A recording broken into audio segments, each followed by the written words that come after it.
The number of patients receiving antiplatelet therapy is steadily rising because of aging populations and growing evidence for the efficacy of prophylactic administration of these agents for the prevention of thromboembolic events. Developments in coronary intervention have improved the prognosis of ischemic heart disease while promoting the spread of dual antiplatelet therapy. Dual antiplatelet therapy is a combination of aspirin and a thienopyridine derivative and is considered mandatory for patients following the implantation of drug-eluting stents. Although the effectiveness of this approach for preventing coronary re-occlusion is backed by solid evidence, the required duration of dual antiplatelet therapy after implantation of drug-eluting stents remains controversial. Therefore, many cardiologists hesitate to discontinue dual antiplatelet therapy even for endoscopic procedures that carry a high risk of bleeding, such as endoscopic submucosal dissection, because discontinuation may lead to thromboembolic events with severe or fatal outcomes. However, compared with single antiplatelet therapy, dual antiplatelet therapy significantly increases the risk of gastrointestinal bleeding. The adjusted odds ratio of serious upper gastrointestinal bleeding is reported to rise to 7.4 for the combination of aspirin and clopidogrel compared with 1.8 for aspirin alone. Therefore, in the past, endoscopists have only performed endoscopic procedures after therapy has been suspended for long periods in order to minimize the risk of postoperative bleeding. However, in contrast to thromboembolic events, postoperative bleeding is rarely fatal. Thus, the prevention of thromboembolic events during dual antiplatelet therapy suspension has been assessed to take precedence over the prevention of postoperative bleeding, with several recent guidelines recommending that aspirin be continued during endoscopic procedures.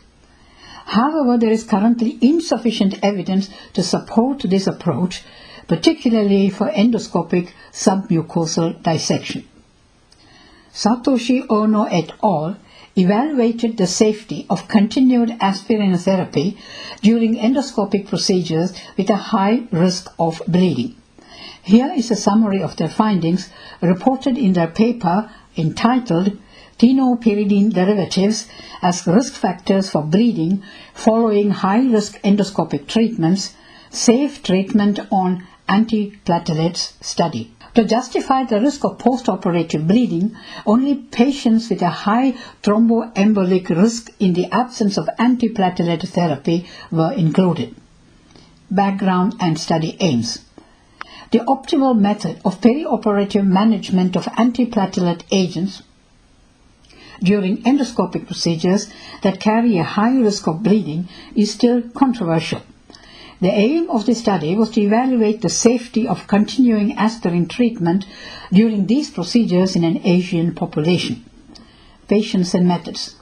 A multi-center prospective observational cohort study was conducted at 6 high-volume endoscopy centers in Japan.